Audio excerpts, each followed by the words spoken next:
Jesus said, I am the good shepherd, not just a shepherd, not a distant manager, but the good shepherd, the one who lays down his life for the sheep.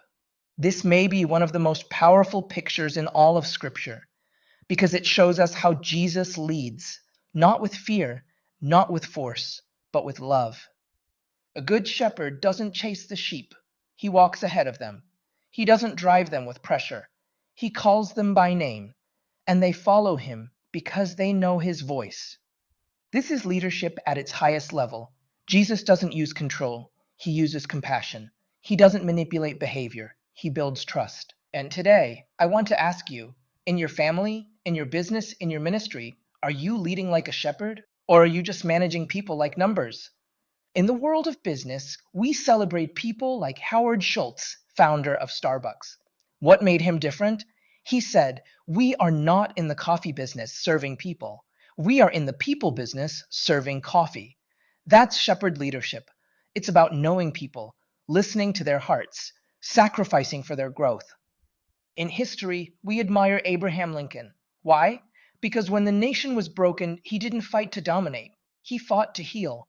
He bore the weight of the Civil War, not just as a commander, but as a shepherd, leading with both strength and sorrow. He once said, I have been driven many times to my knees by the overwhelming conviction that I had nowhere else to go. That's the heart of a true shepherd, one who carries the pain of others, not for power, but for peace.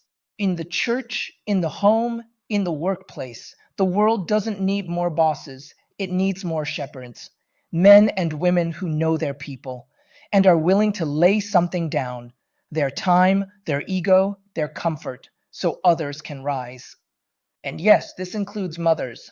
Mothers are shepherds too. They lay down sleep, they lay down dreams, they lay down their very selves for the sake of their children. And here's where you and I come in. If Jesus is the Good Shepherd, then you and I are called to reflect his leadership, to stop managing, to start shepherding, to lead not through control, but through care. And friends, that's what we're building here at Faith and Joy Church, a place led by the shepherd's heart, a place where we follow Jesus, not by religious obligation, but by love, a place where your giving supports that kind of leadership, leadership that lifts, that listens, that lays down for the lost. So if you believe in that vision, give, share, be part of this movement, because the sheep are still listening and the shepherd is still calling.